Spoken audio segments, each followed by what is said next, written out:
ano, bom dia, boa noite, boa tarde, ok? Aula de História pra gente. Hoje, 9 de junho, nós fizemos uma aula presencial onde nós discutimos em classe, ainda com respeito às reformas protestantes, né? E nós fizemos alguns questionamentos, afinal de contas, o que são essas reformas, né? Para a gente revisar, para efeito de revisão, o que são elas? São questionamentos, né? Tudo bem, questionamento, mas sobre o que, né? Questionamentos, certo? Que partiu? De quem? Quem foi que questionou, né? E para quem?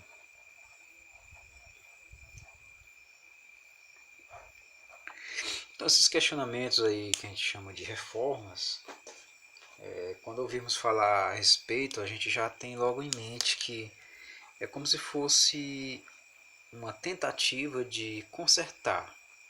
Mas consertar o quê? Né? O questionamento é sobre religião. Primeiro ponto a se considerar bem aqui. O questionamento é sobre religião, tá? Sobre a Igreja Católica, tá? Esse era o questionamento. Então, quem estava questionando? Os reformadores, né? Os críticos, vamos dizer assim. O pessoal que não concordava com o que a Igreja Católica estava fazendo. E para quem estavam sendo, para quem estava se dirigindo a esse questionamento? Né? Para a sociedade em geral, né? Sociedade europeia do século XVII. Enfim, a quem interessasse saber a respeito, a quem interessasse em acabar com essa, digamos, exploração que estava acontecendo, né, que estava ocorrendo aí na Europa do século XVII, com relação à igreja, com seu domínio, com sua venda de influência, venda de indulgência, venda de perdão, tudo isso aí junto, tudo isso aí acabava juntando mais e mais questionamentos. Os questionadores, quem eram eles, né? Nós vimos aí em aulas passadas que eles eram pessoas ligadas à universidade, pessoas ligadas à igreja. Por exemplo, John Rawls, ele era professor universitário, né? O John Wycliffe também era professor universitário ligado à igreja. O Lutero, que era monge, pertencia à igreja católica, né? Foi o mais bem sucedido aqui desses três, né? Ele teve o apoio muito grande, ele teve a proteção dos nobres alemães, né? Ele teve a proteção dos nobres, foi para onde ele correu. Os nobres ajudaram Lutero a continuar vivo, né? Enfim, a não cair nas mãos da Igreja Católica. Excomungado ele já tinha sido, né? Ele foi julgado e negou, não negou, ele confirmou que ele achava que a igreja estava errada, que não deveria vender indulgência. Se o Papa quisesse fazer a nova Basílica de São Pedro, o Papa que fizesse com seu próprio dinheiro, não ficasse pedindo ou vendendo indulgência para a população mais pobre. Então tudo isso aí era questionado. E os nobres ajudaram Lutero não porque eram bonzinhos também não, é porque eles estavam interessados também nas terras da igreja, né? Se dentro da região onde é a Alemanha hoje havia muitas terras que pertenciam à Igreja Católica, suponhamos que Lutero conseguisse ter êxito em suas ideias, né? E os nobres conseguissem pôr a mão nas terras da Igreja Católica. Para eles era ótimo, né? Então seria um toma lá da cá com Lutero. Mas não foi só Lutero, ele fixou lá as suas 95 teses, né? Lá na Catedral de Wittenberg, mas teve também outros, né? Então nós temos aqui, por exemplo, aqui na aula de hoje nós discutimos um pouco a respeito do luteranismo, que acabamos de falar, né? Que foi o alemão que criou essa... Na verdade, a intenção não era nem criar uma religião nova, era simplesmente reformar, quer dizer consertar. Consertar o que está meio desmantelado, né? Mas como a igreja já tinha excomungado ele, de qualquer maneira, foi ele objetivado a criar, fundamentar essa religiosidade nova. O calvinismo, como nós já citamos aqui uma outra vez por alto, nós falamos um pouco do calvinismo, foi criado pelo suíço, uma religião criada pelo suíço João Calvino, né? Calvino, por isso que chama de calvinismo, viu, pessoal? É uma religião ligada aos princípios e à ética capitalista, tá bom? Ética capitalista. Como a igreja estava condenando o lucro, a usura e o empréstimo de dinheiro a juros, né? O que é que a burguesia fez? Apoiou o Calvino, né? A burguesia apoiou Calvino porque nas ideias do Calvino, Deus não condenava lucro, nem juro, nem empréstimo de dinheiro, não. Na verdade, Deus abençoava aqueles que trabalhavam e conseguiam enriquecer, porque eram seres abençoados, de acordo com a concepção ideológica de Calvino. Então a burguesia achou o máximo essa religião e acabou adotando a ideia e levando adiante toda essa nova doutrina. Então João Calvino lançou mão desse calvinismo, que em outros países ganhou nomes diferentes, como por exemplo nos Estados Unidos, essa religião foi chamada de puritana, também na Inglaterra, religião puritana. Também na Inglaterra foi chamada também de puritana. O anglicanismo foi uma religião fundada por um rei, né? Pelo rei da Inglaterra, pelo rei inglês. O rei da Inglaterra, o Henrique VIII. Nossa, um rei fundando uma religião, olha só que interessante. Antigamente ele era católico, né? Só que ele se desentendeu com o Papa e como tinha muito poder de decisão, o rei da Inglaterra acabou fundando a igreja dele mesmo, chamada de Igreja Anglicana, que ainda hoje existe, tá, gente? A chefe dessa igreja é aquela rainha simpática lá, a rainha Elizabeth II. Ela é a chefe da igreja anglicana e ela que, digamos assim, quando tem uma cerimônia muito importante, ela tem que chegar cedo para sentar no trono ali, enfim, tal, enquanto o sacerdote faz ali toda a cerimônia. No caso do casamento do neto dela em 2019. Então olha só, o rei da Inglaterra, Henrique VIII, teve alguns problemas com o Papa. O principal problema que ele teve com o Papa foi o seguinte: ele queria que o Papa anulasse o casamento dele com Catarina de Aragão. Né? Deixa eu organizar melhor aqui para a gente compreender também melhor. Né? Muito bem aqui. O Henrique VIII quis anular o seu casamento com Catarina de Aragão. Não queria mais saber da Catarina, enfim. Catarina não dava um filho para ele, um filho homem para herdar o trono, né? De Aragão. Ele queria, digamos assim, não, Catarina, vamos acabar com esse negócio, não está dando certo, não sei o que mais. Enfim, fora Catarina. E o Henrique VIII se engraçou-se por uma jovem de 20 e poucos anos chamada Diana Bolena. Né? Ok, deu maior like aí para Ana Bolena, curtiu, beleza e tal. Enfim, o Henrique VIII disse: Papa, meu querido, desfaça meu casamento e me case novamente com Ana Bolena. Só que o Papa disse não. O Papa Clemente não quis nem saber. O Papa Clemente disse: não, meu irmão, fique casado com Catarina. Qual a intenção do Papa? O Papa era amigo do Carlos V. Entendeu? O Carlos V era católico.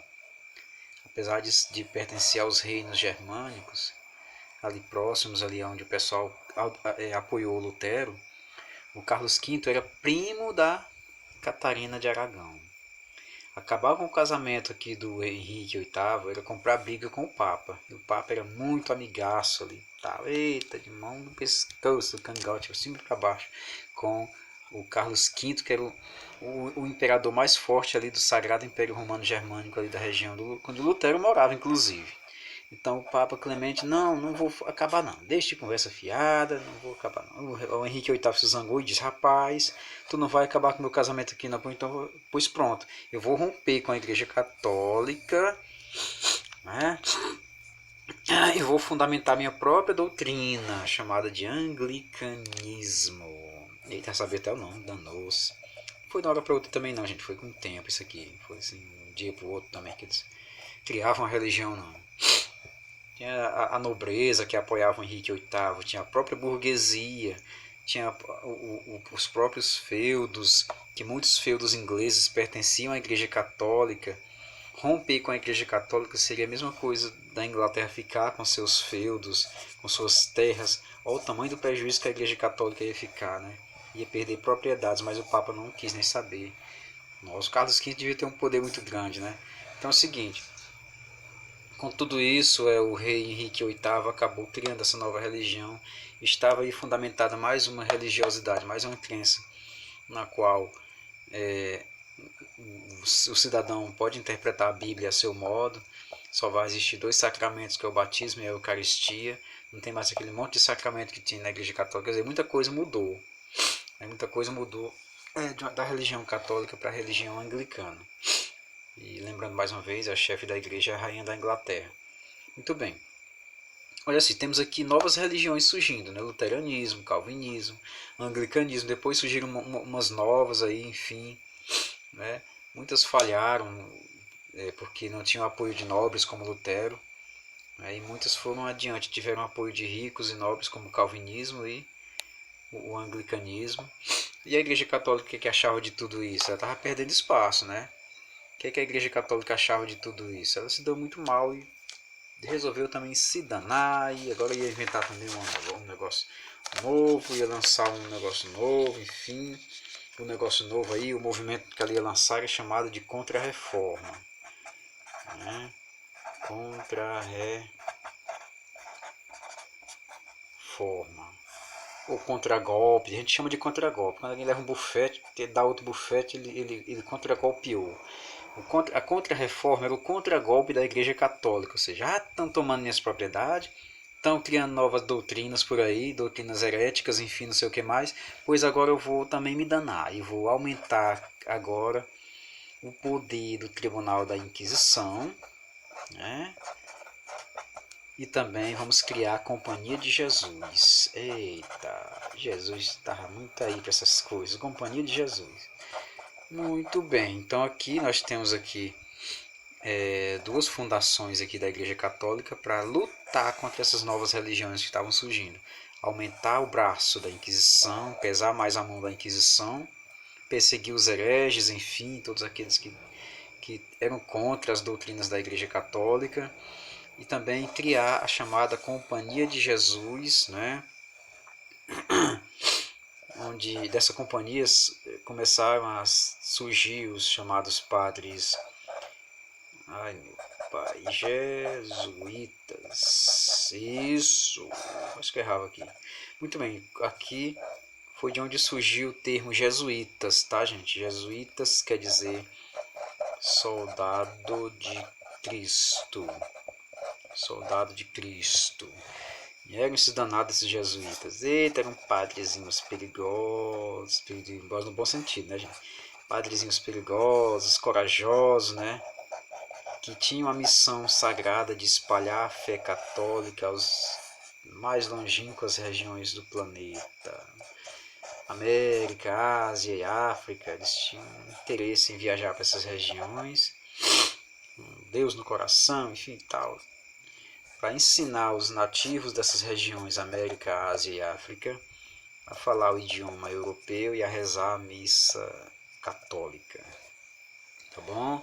Na América, por exemplo, eles vieram com a intenção de se aliar aos índios, né? Viver e conviver nas aldeias dos nossos nativos, os índios, ensinar aos índios o idioma português, no nosso caso aqui do Brasil, né?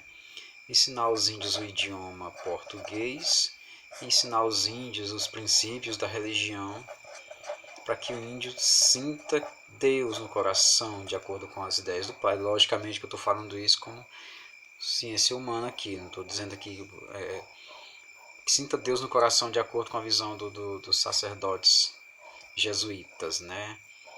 Então, olha só, pessoal. Por que tudo isso? Por que viajar para tão longe, né?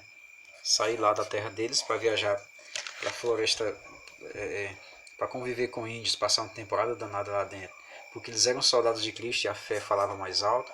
E também por uma questão de que ou a Igreja Católica mandava esse pessoal corajoso para as regiões distantes para eles ensinarem religião católica, e isso tinha que ser feito para que os protestantes não chegassem antes deles, né? Ou seja, vamos logo para a América para pegar cada vez mais adeptos da nossa religião antes que os reformistas protestantes cheguem na nossa frente.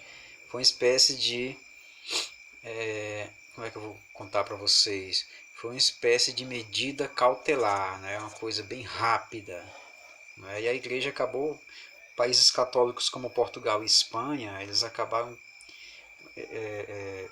mandando muitos jesuítas para a América Latina, para a Ásia, para a África também. Então, pessoal,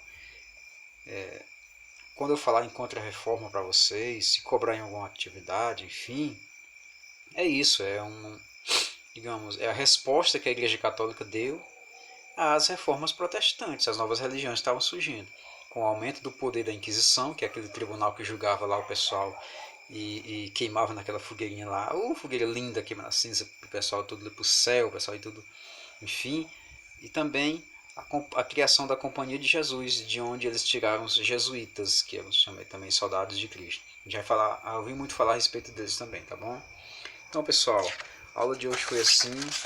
Nós discutimos um pouco, falamos um pouco sobre religiosidade, falamos um pouco da visão da história sobre a religião. E espero que vocês tenham compreendido, tenham gostado da aula. E voltamos amanhã. Amanhã tem mais aula, tá bom? Então, até lá, pessoal. Tchau.